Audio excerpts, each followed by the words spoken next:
Et du coup, on est descendu dans les soutes du bateau et en fait, on s'est retrouvé en face de montagnes, mais des montagnes de cigarettes, quoi. Là, on s'est un peu posé des questions, quoi.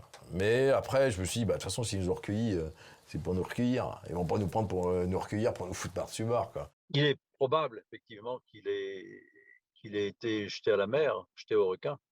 C'est possible. C'est possible. C'est possible. Ouais. Et c'est pas extraordinaire, hein. Ils sont pas des tendres, donc on exécute sans jugement.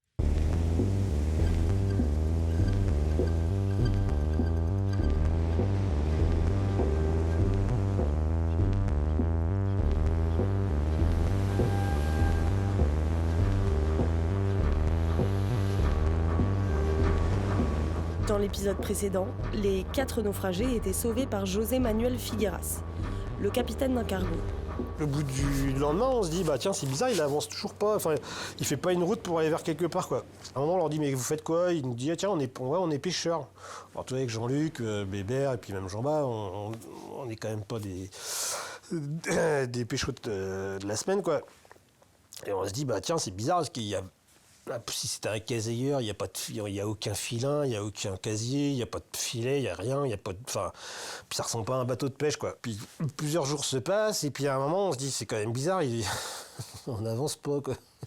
Et puis en fait on a commencé à comprendre que ce qu'ils faisaient c'était pas forcément de la pêche et qu'en fait du coup c'était un peu un trafiquant de cigarettes, quoi. Mais on sentait qu'on gênait, enfin pas le capitaine, mais le second là était un petit peu... Et forcément quand il s'engueulait en portugais, et la personne ne comprenait rien. Mais c'était un peu chaud des fois les discussions entre eux deux. Et on était à côté quand même, donc ça devait parler de nous quelque part sans doute, quoi, hein. C'est des souvenirs que j'en ai toujours.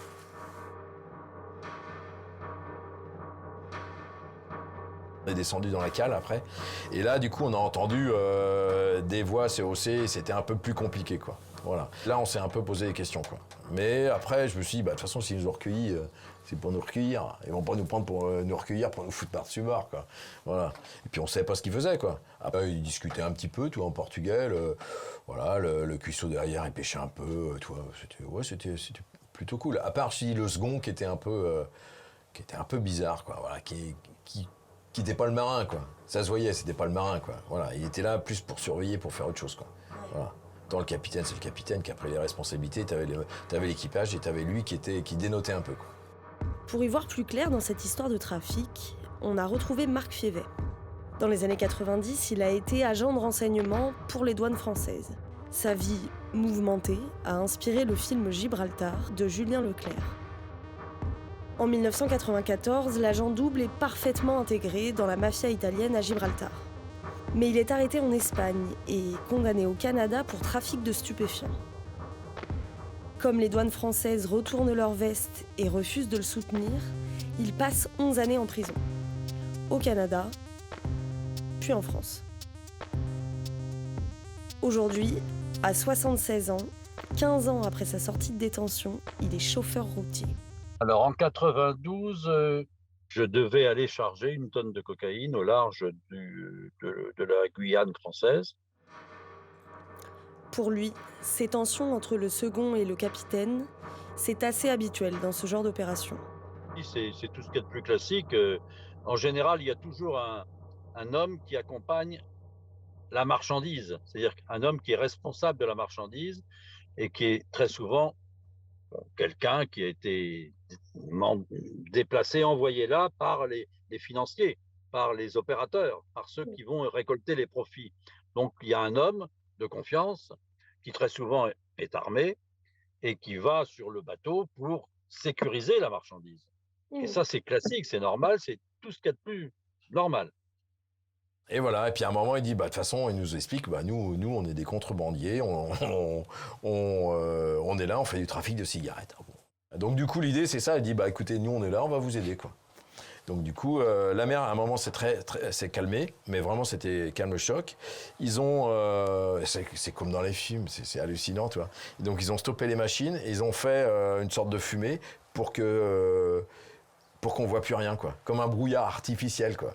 Et là, dans la nuit, t'as les offshore qui sont arrivés, tu vois, les trucs de contrebande, mais comme dans les films, pareil. C'est des... Oh, les trucs, ils arrivent. Et là, ça a gueulé de partout. On a sorti les rails pour faire circuler, comme les chariots dans les aéroports pour les valises, tu vois. On a sorti ça. Et là, on était dans les cales et puis on larguait les caisses de cartouches de cigarettes, quoi.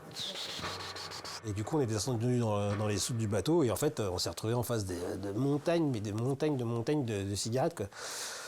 Et là, on commence à voir un énorme offshore arriver avec des mecs armés jusqu'aux dents. Et là, il nous dit, bon, vous descendez en bas, vous bougez pas, on va mettre des tapis roulants et vous jetez les paquets les cartouches sur les tapis roulants et vous faites dépoter ça sur le pont.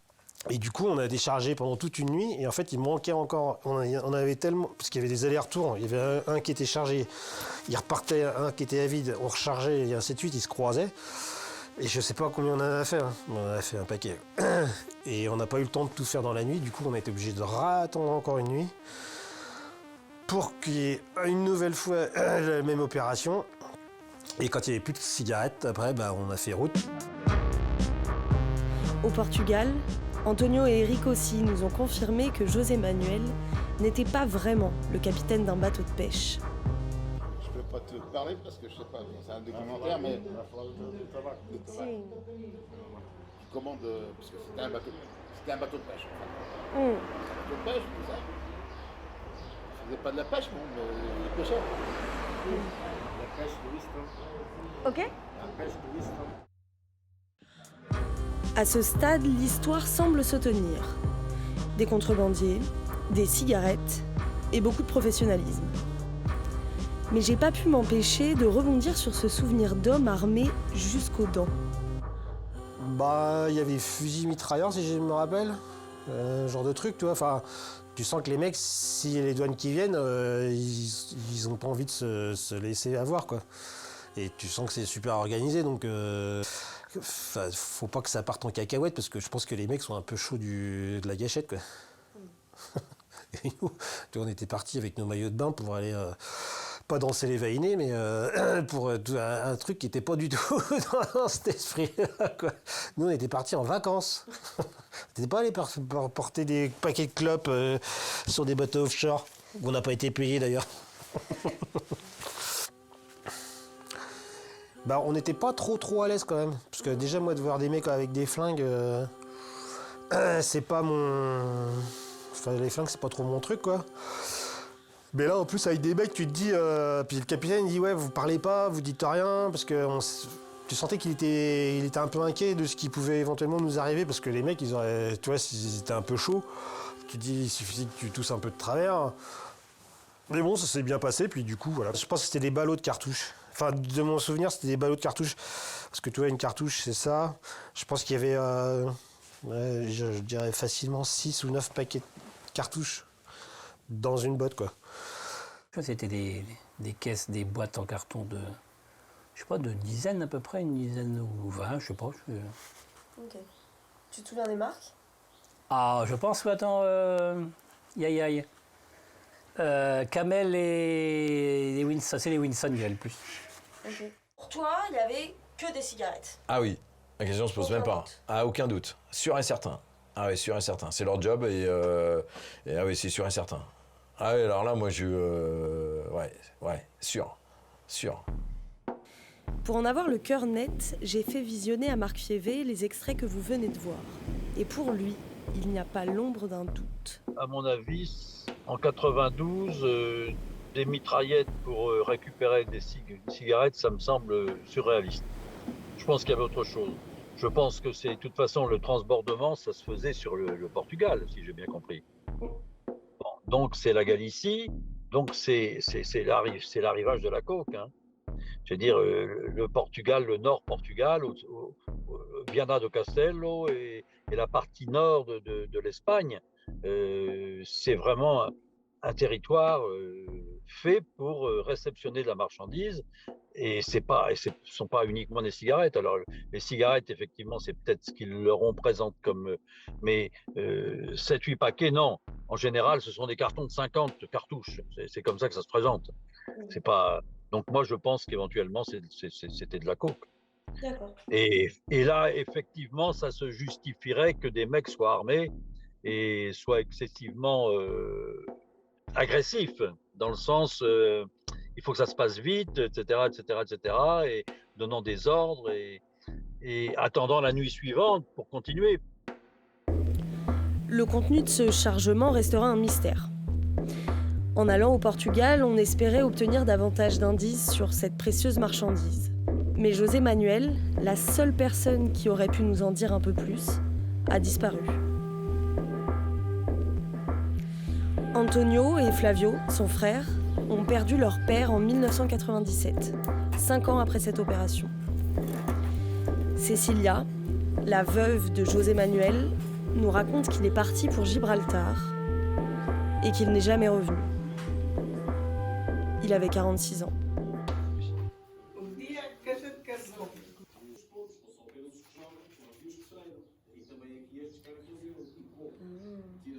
Eles os dois, vês a gente. Só tá é o noivo.